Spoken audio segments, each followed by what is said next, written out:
You are listening to episode 3 of the Industrial Tradition podcast. Today, we get to chat with Mary Kate Page, also known as MK or XOMK online. I'm so excited for you guys to get to hear her story and get to know her. She is an entrepreneur at heart, a part of the double mastectomy sisterhood. She loves graphic tees, laughter, and coffee.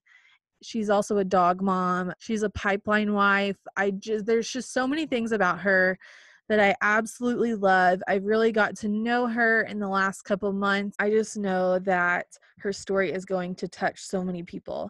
So we actually chatted for a while, and today is going to be the first part of our conversation, and then next week will be part 2.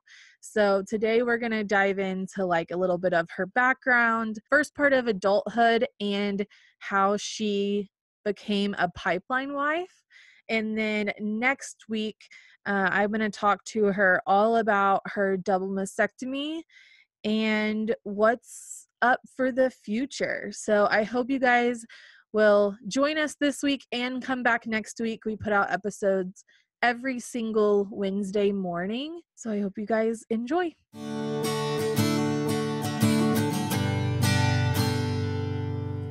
We believe that ordinary people's stories are the ones that need to be told.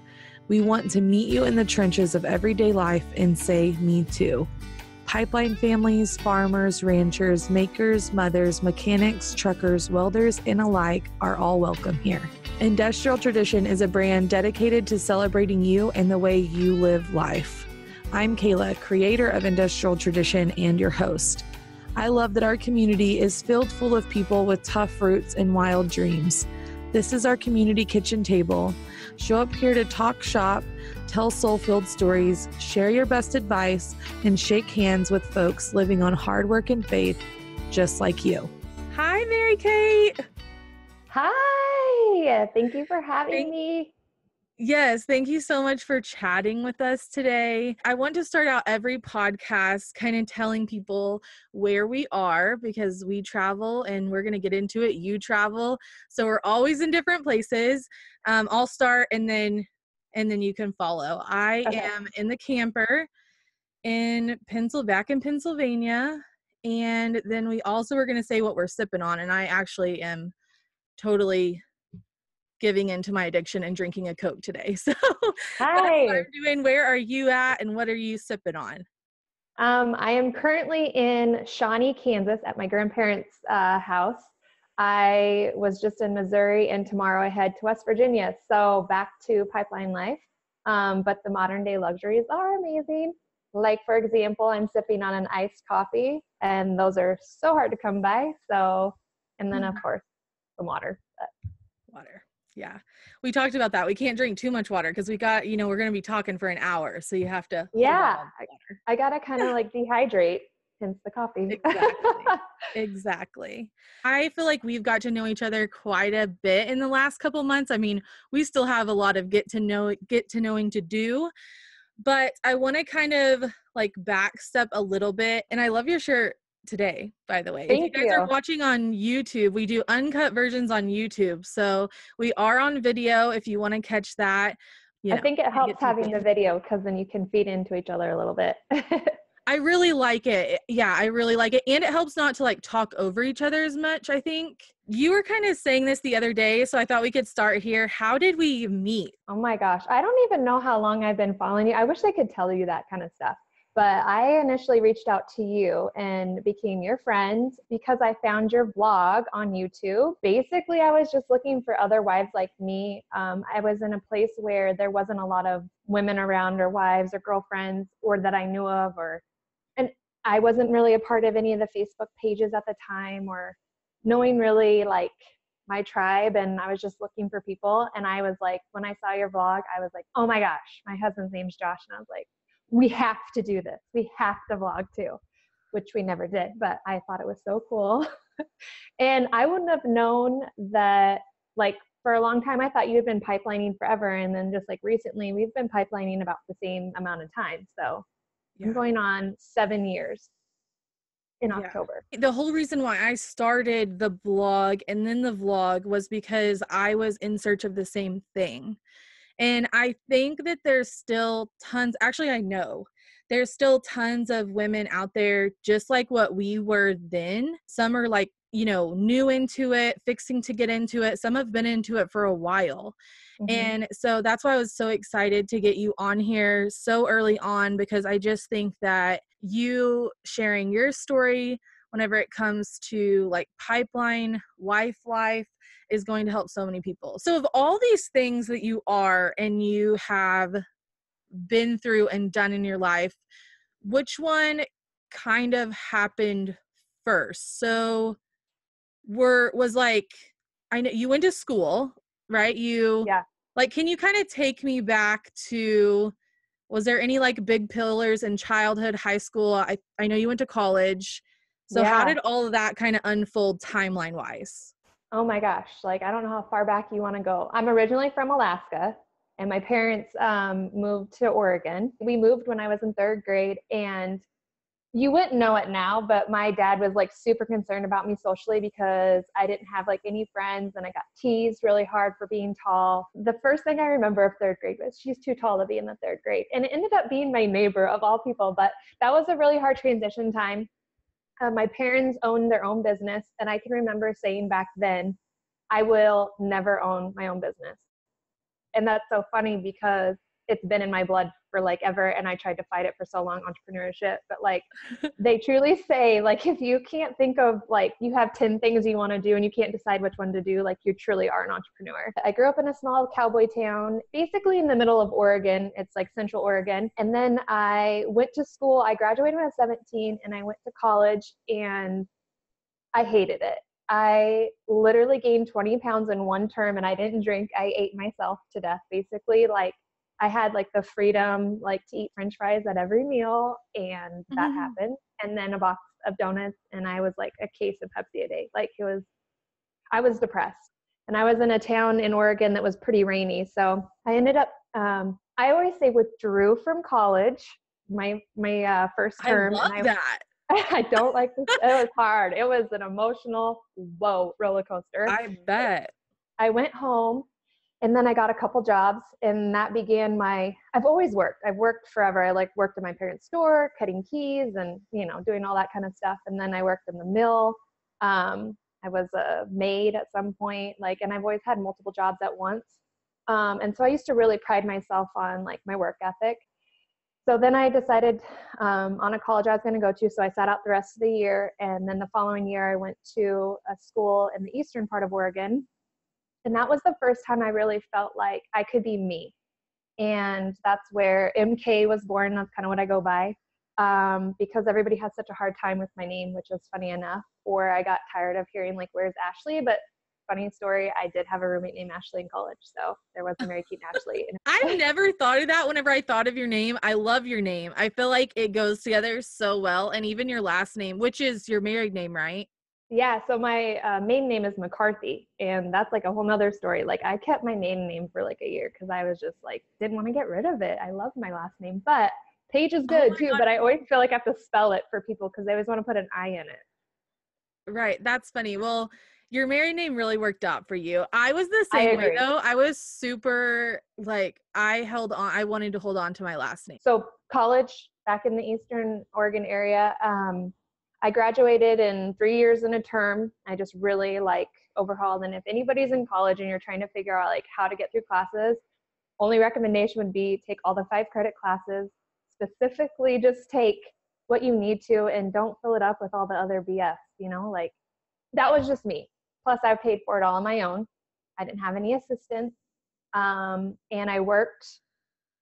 I had some random jobs back in the day in college. When I graduated college, I think the hardest thing is that, one, I never wanted to go to college. I'm just going to like say that. I was a 4-point student, but like, it was not really, I just felt like it was expected. I never really wanted to go. Like, I honestly wanted to go to like hair school when I was like in high school, but I knew that wasn't like the norm. My God.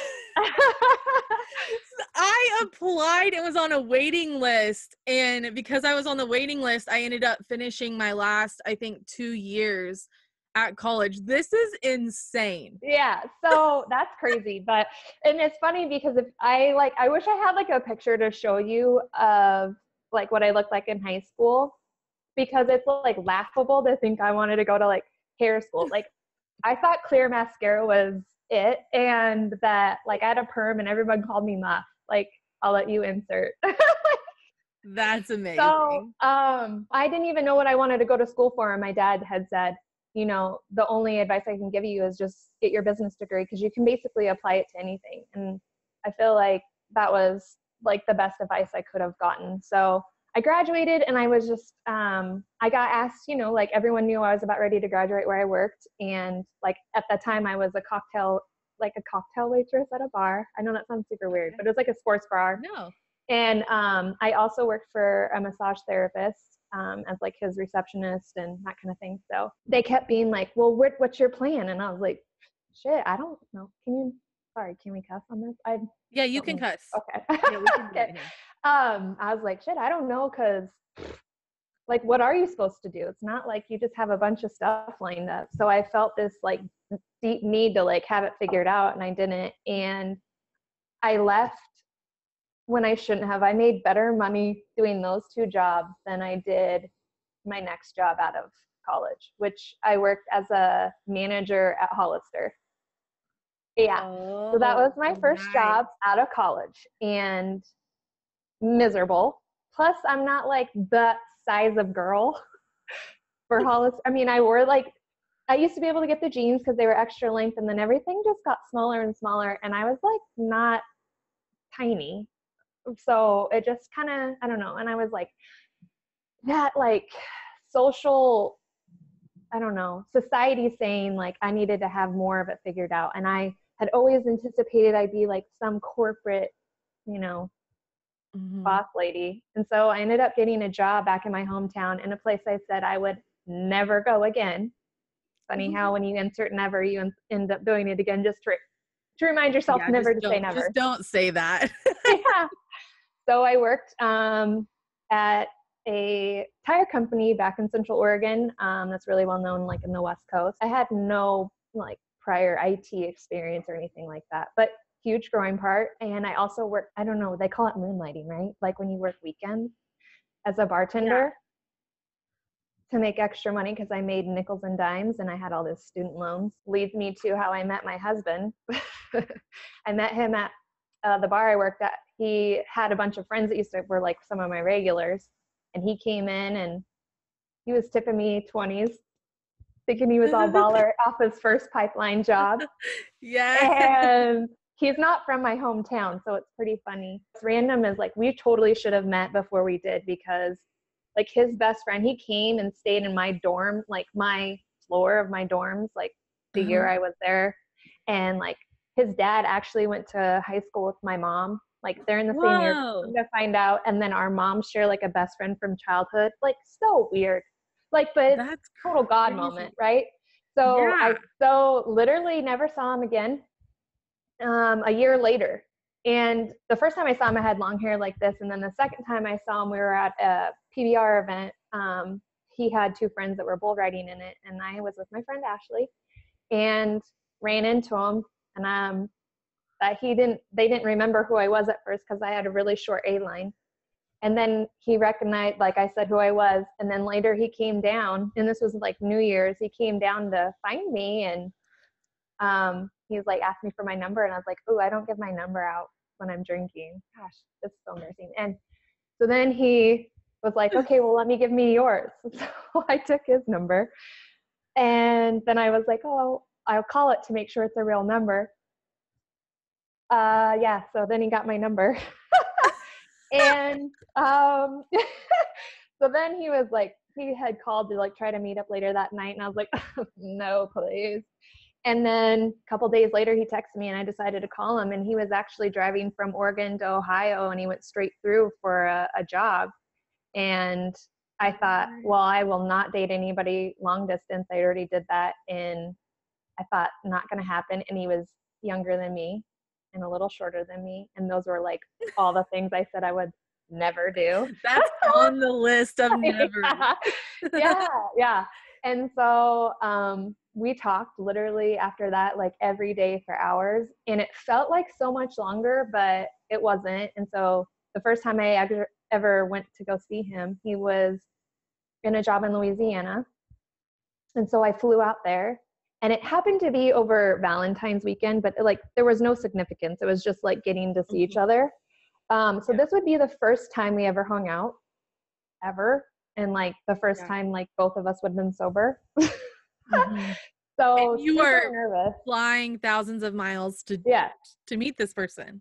So I get all the way to like, I don't know, I had the weirdest connections. I had to catch 3 flights. I get to Georgia, and there's this freak snowstorm, and they shut down the airport as I'm boarding. So I don't have any baggage. I don't know what to do. I only have a long weekend, and they're not flying us out for 2 days. So I was like, call my mom, and she was like, drive. And I was like, okay. So I was 25 or 24, 25. I'm trying to remember now. Rental cars were more expensive or whatever, but I drove, and I stopped in Mississippi, and this guy was like, I can't let you stay here. You're in a bad neighborhood. So can you drive just a little bit longer to our sister hotel? And I was like, thankful. Didn't have anything to change into. Didn't have like, I mean. Oh my gosh. And I can't just like go buy a pair of pants. Like it's not simple for me. Like my length was an issue. And this is before skinny jeans. Like, so let's be real. I can get away with skinny jeans now, but so I had whatever I had on that day, and I finally like wasn't even nervous anymore. I was just like, get me there. And he ended up having a rain out, and it worked out. And the first, like, we meet each other, so awkward, knew him so well, it felt like, but then you insert like meeting and hanging out, and that was like another thing. We go out to dinner, and if there's a puddle outside, I will step in it. I literally ate shit like 2 feet up in the air and ate it. And I had bird poop all over my one pair of pants. Oh, that was horrible. Yeah. So that was our first meet. And then he came back for like 2 days and end of March, and I get a call at work, and it's on April Fool's Day. And he says, hey, I'm heading to Montana right now. We got a call to go to work. And I was like, oh my God, you're so funny. April Fools. He's like, no, I'm serious. And I was like, so that was the first time I had like a whoa letdown of this lifestyle pipeline. And so we dated for like a year and a half, probably long distance. And I was like, I was really unhappy where I was at work. And like, I again looked into going to hair school, but I couldn't afford to live and go to school. And I wasn't really willing to like just do nights, or like the jobs I would have to have, I'd have to work nights, but those are when part-time students could go to the schools I was looking at. So anyways, he and I decided that he'd support me, which again, that's another never. I never said I would never let a man, like I was, Miss Independent. Yeah, I read that blog post of yours, and I didn't mean to cut you off, but I was going to tell everybody I'm going to link that in the show notes, because I think it was just, that whole post was so relatable, because I was that girl on so many levels as well. And I think a lot of people who end up doing what we're doing struggle with that, because we come from, we are independent women before we meet our husbands. And what's great about that is that this lifestyle, you kind of have to be independent. I mean, it definitely helps, but then there's those things that you told yourself you would never do, or like somebody in your life told you to never do.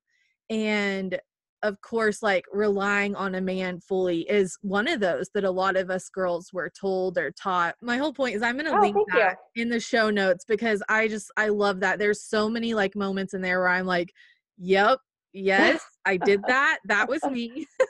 So I'm going to link that down below, but keep going with your story. Okay. I basically call it quitting my life, because that's what it felt like. I quit everything I knew up until that point to go follow some guy and do whatever he was doing, traveling to these different places. And if you want to talk, like we could do a whole nother episode probably just on like road trip stories, because my first experience of traveling, horrible, like horrible. I honestly think we could probably do like break off and do like 6 episodes. So you'll definitely be back if you want to Hopefully, be. I would love to. Yeah. But this is what's so funny is like, I have told this story to a lot of just like my immediate friends and family that are not pipeline, but I've never, this is my first time literally sharing my story to the masses. And I was honestly a little nervous, but like excited, because I feel like it's truly been on my heart. And that's where I started this blog, is to kind of just like open the doors. But I think when you're being vulnerable, you're open to judgment. And, you know, just even the things that the I nevers and stuff was prior to like whatever personal development was, which I call pre-funk. I'm just so grateful that I have that now, because my mindset is so different. I mean, and it's something you have to continue to work on, like you said, and so many of the things you talk about, like you can't just fix it. It's not a one and done. Like it's the forever demon, in a positive way though, right? So back to me pipelining, I quit my life, packed up my stuff, drove to Wyoming. I thought that's where we were going to be, was in Wyoming. And they ended up getting another job in Pennsylvania. And so I met up with them in Wyoming and got in at like 9 o'clock at night. And we left the next morning at like 4:30 and drove straight through, because they had to be there to test. And he was a helper at this time. So he wasn't welding, he was a helper. My God. And so, yeah, I mean, and there's more to this story, but we get there. And I remember driving up to this place. It was Montrose, Pennsylvania. And I thought, what did I get myself into? Like, I just kept thinking, oh, it's going to be these cute little towns and it'll be so fun. And I can go like travel around and like, I'm a traveler now. Like, yeah, bitch, please. Like that never happened. Like, even when you are there, you don't necessarily like travel around. Like you end up living normal life. And I think that's what's so, I have a post I was supposed to post yesterday and I didn't do it, but it basically talks about my favorite question that people give you, which is, what do you do all day? And so I kind of answer that in one of my next blog posts, living life on a 50 amp. Yes, I will link that too, because that is just, that's the truest thing. And you showing up there, I hope to have my sister-in-law at some point, because I was there the first time that she flew to meet Rodney on a job, and we had a whole, like, probably the most disastrous trip we've ever had was that trip getting to Ohio. And so we were behind Rodney, but I think only by a couple days. And we pulled into this campground. It wasn't a campground. It was a mobile home park that they had listed as like an RV park. And they basically just had old spots where mobile homes were, and you could like hook up your camper. Well, the problem is that there was no pads. And so these homes, you know, there was like footings or whatever, but these homes had been there for however long. And so the ground wasn't hard. So we backed our fifth wheels off of the pavement and everything just sunk. And it was a muddy mess. And there was cat poo everywhere. And it was so trashy. And I was just like, this poor girl just flew here from South Dakota. And she's probably like, what the actual hell did I get myself into? Very much like, and I want her to be able to tell that story. But that, I think, is, I mean, basically I've talked to you and I know her story. So that's 2 people. And I know that that's not the only 2 that's happened to. It's like, once you dive into pipeline life, and some of it's like traveling in general, but I think pipeline life itself is this whole other thing. And it's just chaos. It is, especially at the beginning. It's chaos. Well, and we used to have the attitude, like, if it's going to happen to anybody, it's going to happen to us. And then, of course, yes, it is going to. But now I always say, makes for a great story, because when you're in the moment on the side of the road, because you just lost your duals while pulling your camper, it ain't very funny. But you have to, that's the only way you can keep it light, because you're like, well, it'll make for a good story. Like, you just know it's going to happen. Like the first time my travel experience is that we were going up a hill and Josh's transmission blew out, and we were just outside of cell service. We then had to like drive 3 hours back to get my stepdad's truck. And then this is in the good old day of Garmin's, pre like Oh yeah. real apps. And so it took us on, we went over the Grand Teton. It was horrible. Up Oh and my then God. down, and we had to pull over because our brakes were too hot. I thought we were going to blow this other transmission. Oh my God. And then it ended up taking us on a forest, what are, like those forest roads or whatever. It was just like dirt. I mean, it was like, what the actual hell? Okay, so here's the deal. We're going to make a date and we're going to do a whole podcast just on travel stories. Perfect. Okay. Like So I'll leave switching those out. travel stories, because I think that would be hilarious. Oh, and you feed off of each other. Like I was out with a girlfriend, and we were like, say one, and then we would like one up each other. Like it's fun. Yeah. Well, and like you said transmission, I'm like, that story I was just telling you about Brooke, that's what happened. Austin's transmission went out while he was pulling the camper. Like back and forth it all day. And that just, I hope if anybody's out there, and if you're like traveling and you happen to be listening to this and the trip is just going awful, like we feel you. We have been there. That's a me too. That's a me too moment, which I want you to make a shirt that says me too, and I want to buy it. I really want to, like, I want to do a line inspired by me too. That's like in the notebook to happen one day. I love those moments. And yeah, I definitely think that is one. So you basically started traveling right off the bat, and you started traveling before y'all got married. Yes, which was, made my parents worried, but like the worst thing I knew that could ever happen is that I could always go home and I could start over. Yep. Like that was never an issue. And it was really hard at first. And it was, super challenging in our relationship because, money is good when you're working, but when you're not, and, you're still like, he was a helper and you have different expenses and you don't have like the newer things, like our first trailer or his trailer then at the time. Wasn't mine yet, it was a 96 King of the Road. And so, you're constantly fixing things, but I don't feel like that ever changes. I don't care how new your trailer is, but I don't. Nope. I ended up working in Pennsylvania. I got a job full-time at a Victoria's Secret. And so I kind of felt like I just didn't know how to quit my old life fully, and not that I needed to, but like the first 2 weeks I was there, I was going stir crazy because I like had been working 2 jobs and had a different life. And then I went to like, I didn't have anybody to talk to during the day. I didn't know any of these women yet. And, I had, we were right by like all of like the big wigs of the company where we were parked. And I just never wanted to put off anything that would hurt Josh. Like, I know that was just my perception in the beginning, and that's not like right or wrong. And that was just because I was so new to terms and I didn't know anything. Yeah. So we were up there for like almost 2 years, and I was in the same exact spot. Yes. And I hated it. Oh my goodness. And when I first moved there, I didn't know where anything was. We were like right near the border of New York, and I went into Scranton. And would drive like 45 minutes every day there and back. I think I got to the point too where in the corporate world, I mean, that's still corporate or like, in a team setting.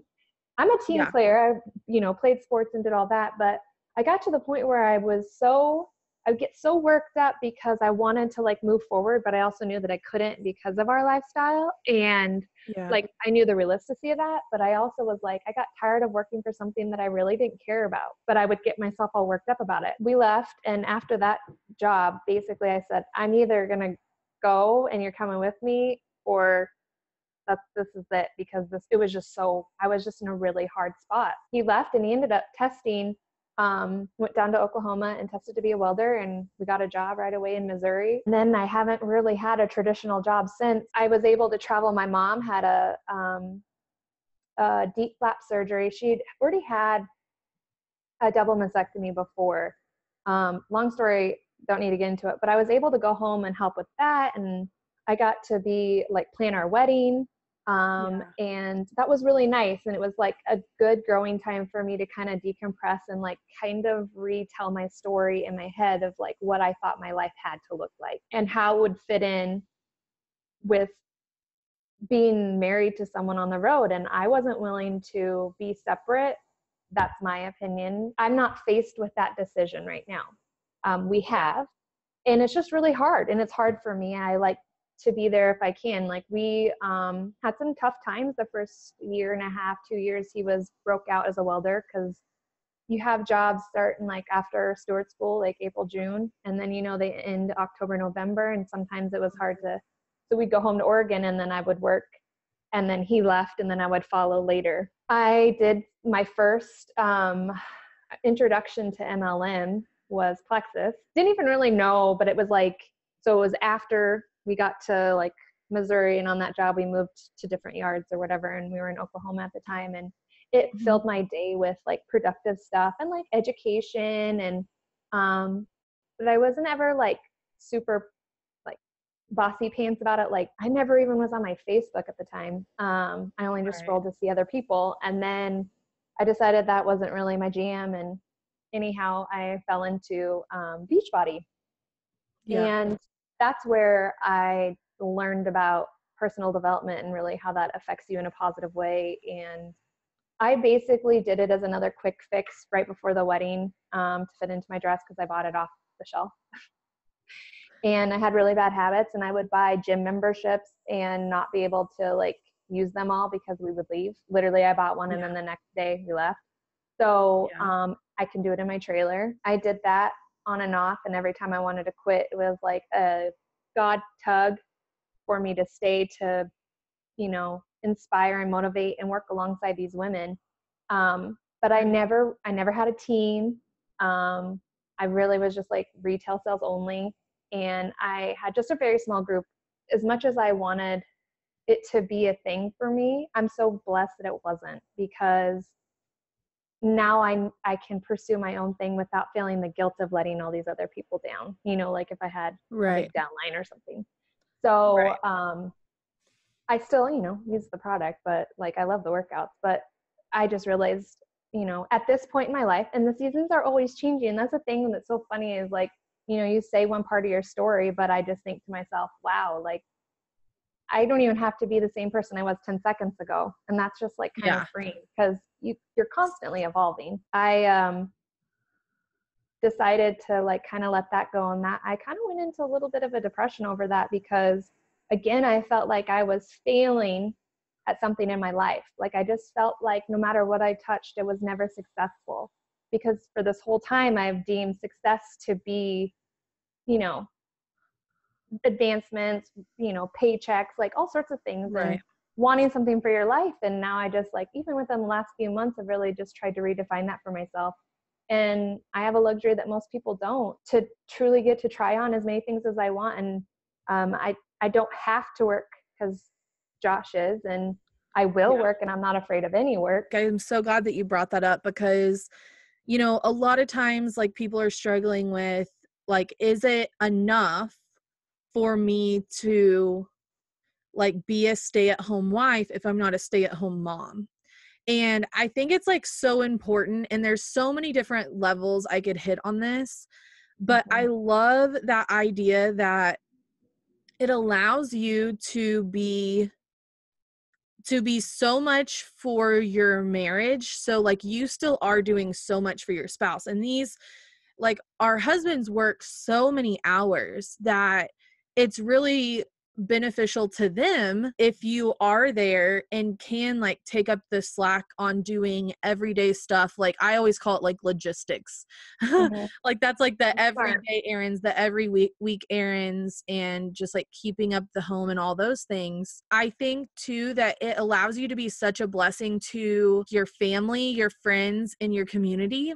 And once I kind of like had that switch in my head, which it took a while, I really dove into that role. And while that ended up not being the role for me super, super long term, I think that it definitely could be for a lot of people if they would just step into that. And it is such a blessing. And it's attainable and it's fine and you're worthy and all those things. And so I love that you brought it up, because I just think that I don't know, I just think it's so important, and I think a lot of women struggle with that. Preach, sister. I wish I could articulate better my whole thought process. And that is more recent because I still dealt with that insecurity of feeling like I wasn't enough, or like when people ask, what did I do? I didn't have some amazing title to share. And, society tells you, you go to school, you graduate college, you get a good job, you get married, you have kids, and that's life, that's happiness, that's success. And that's false. It can be whatever you want it to be. And I wish that, like, if there was anything that like a woman who's listening out there could take from this, who is struggling, is that, like, be an advocate for your own life and what truly is on your heart. And sometimes it takes a while to listen, because I wish I would have heard this in the beginning, even if I wasn't pipelining, that Yeah. the expectations, that's the thing that kills. But just like you're saying, stepping into your role, like, we do have such a big parts, and a lot of people can't relate until you live this life. And even if you're not, so what? Be a stay-at-home wife. That's okay. Like, change the title. Titles, that's another thing I could get into. Like, titles Oh piss yeah. me off, because then it just sets you up to be this one thing. And I'm like, I'm Mary Kate. Like, that's who I am. And I'm just out there living.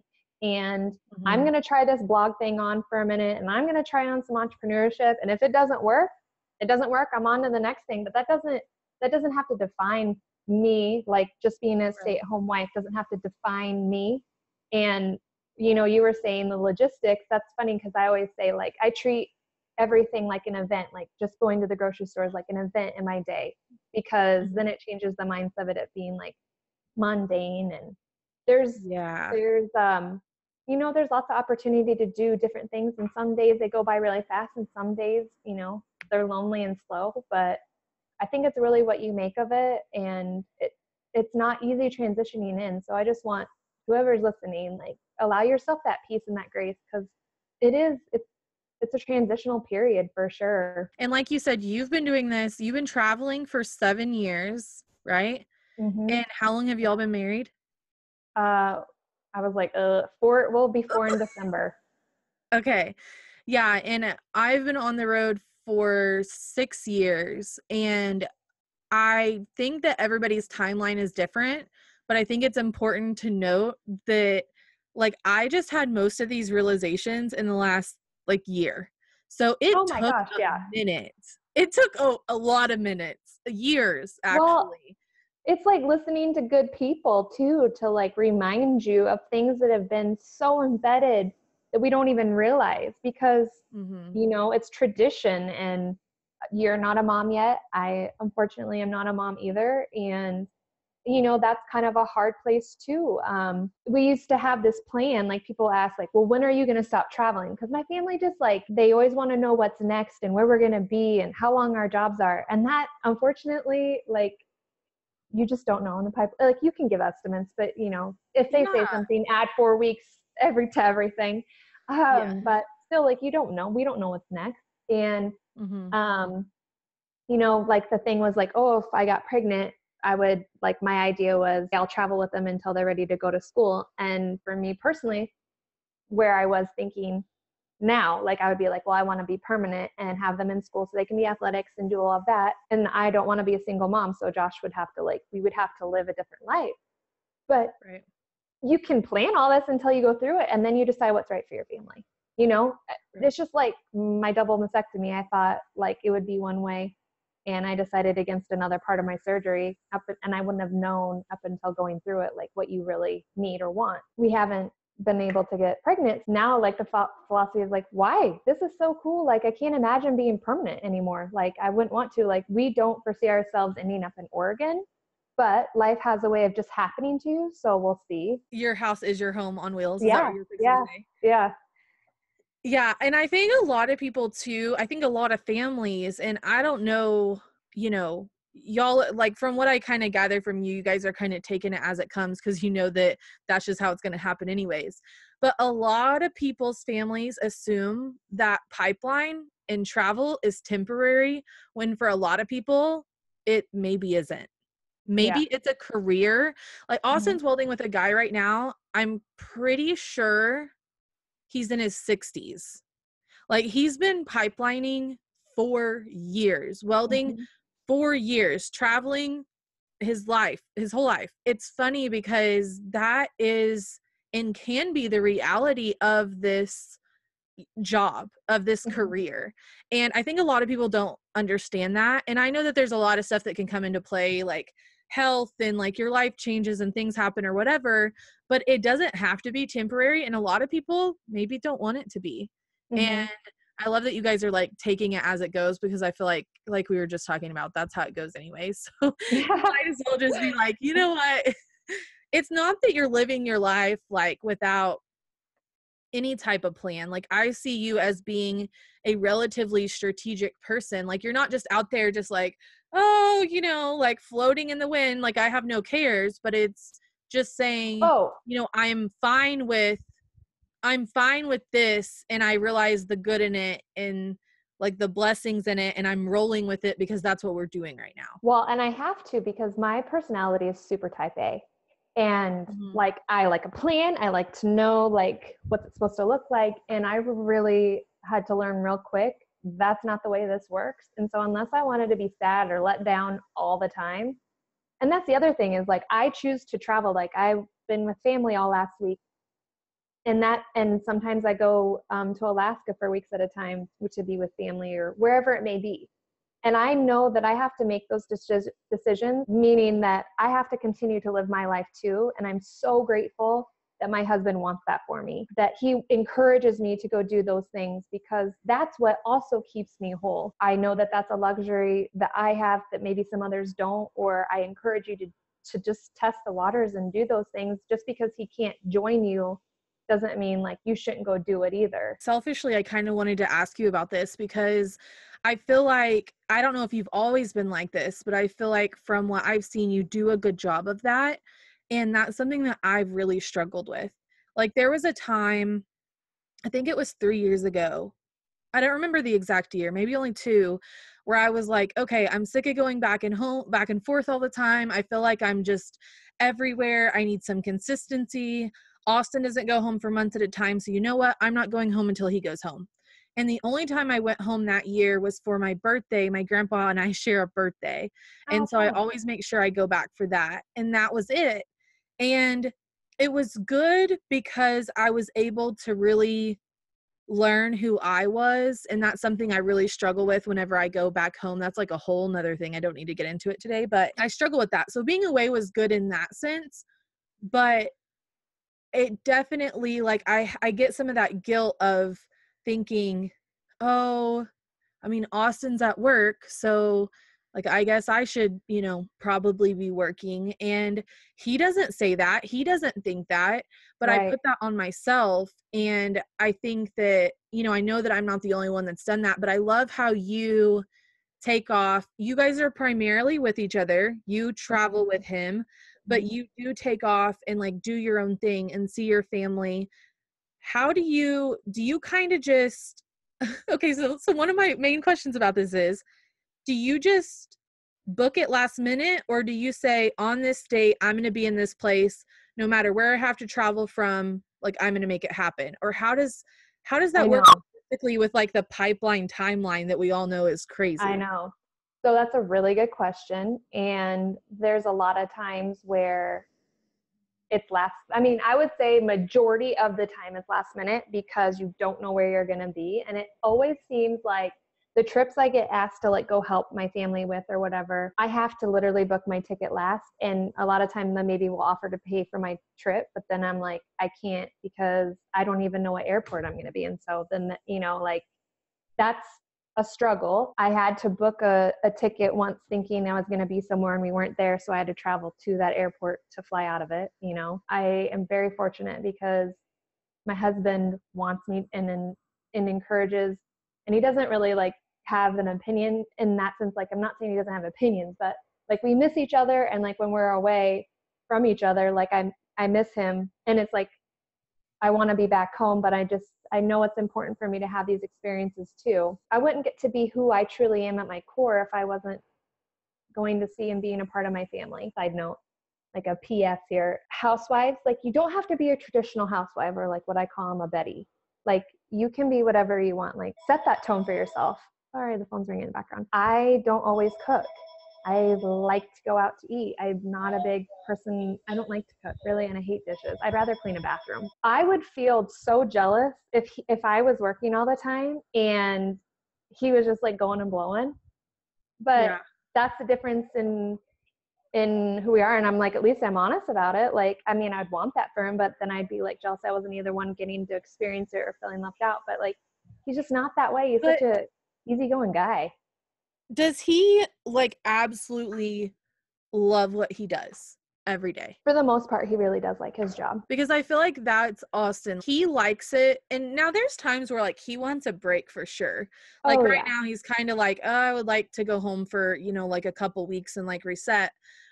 But he loves it. And so what I have got to where I'm trying to tell myself is he fills his days doing what he wants to do. Like, that's why we're out here after all. It's not just for the money or whatever. It's because that's what he wants to do as his job. It was like an ultimate goal of his, you know what I mean? Like, he's making it happen. He loves doing it. That's what we're doing. And so I have to kind of realize, okay, so what does that mean for me?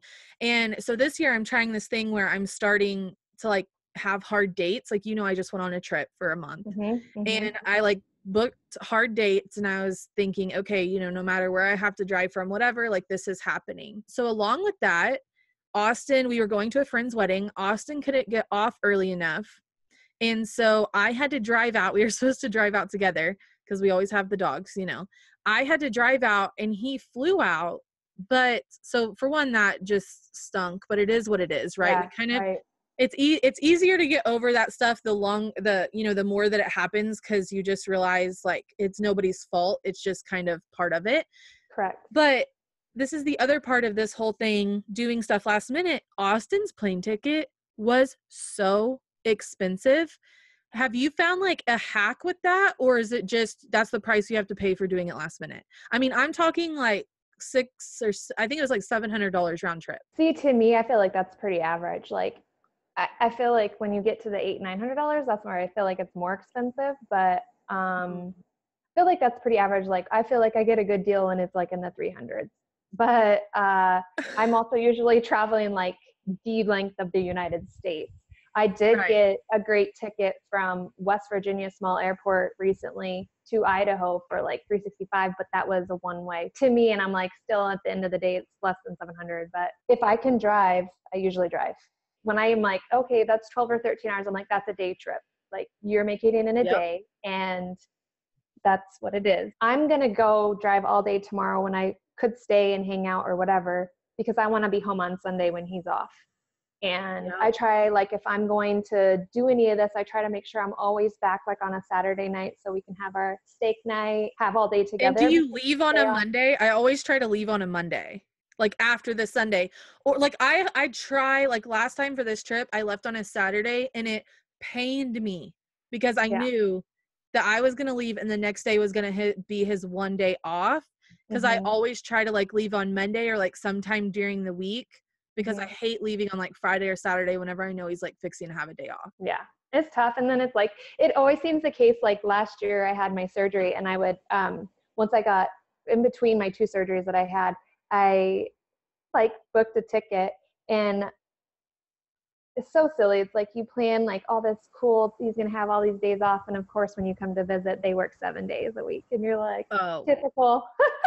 But I'll take the 2-3 hours at night. The other thing you have to think about is like, they're gone a lot of the day. So when you are gone doing what you do, it gives you a chance to kind of, for me, I feel like I kind of reboot. And then I also appreciate my home more. Like when I go home now, I'm like, this isn't home to me. Like, I can't wait to get back to my lifestyle and my routine that I actually crave. So I feel like the more I've done it, and I feel like super on the go lately, but, you know, I guess that is the luxury of my lifestyle. Like, I feel like in this season, I really just believe that God has on my heart to be there for my family. My personal things maybe get put to the side a little bit because that's what's important to me. And it's also given me a lot of perspective and I think it's made our relationship stronger because he's my best friend. And like, I really do enjoy his company. So, and I don't say that like as a cliche thing. Like, I couldn't have said that when we first got married, but like now I really feel that way. Like, I'd rather spend my time with him than anybody else. Sundays are I important. definitely,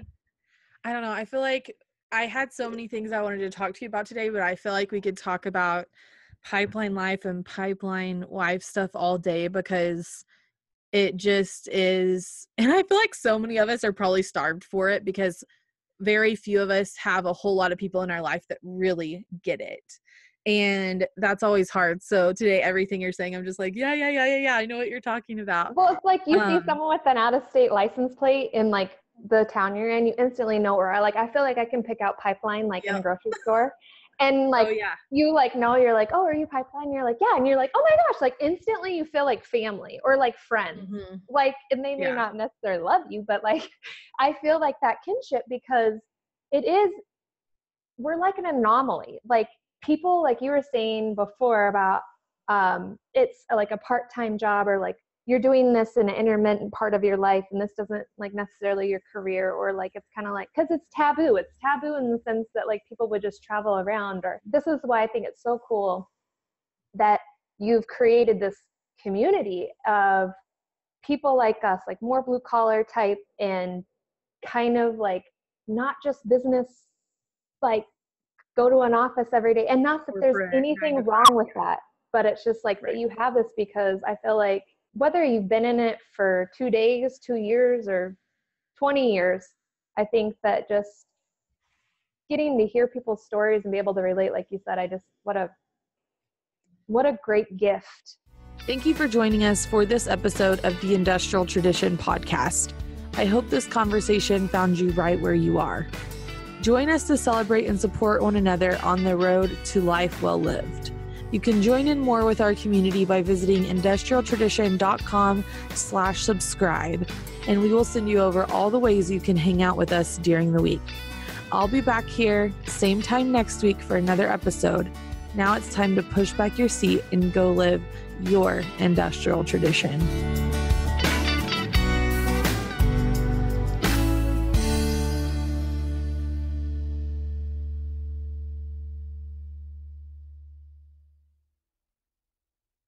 Isn't Mary Kate the best? I absolutely love her and hope that her story touched you in some way. I know that it did me, and we just had such a good time talking. Again, this was just part of our conversation. The rest of it, I know I kind of left you on a little bit of a cliffhanger. I'm really sorry about that. The rest of it will be next week. The episode will go out Wednesday morning, so check back wherever you're listening next Wednesday for the rest of our conversation. I will see you guys then.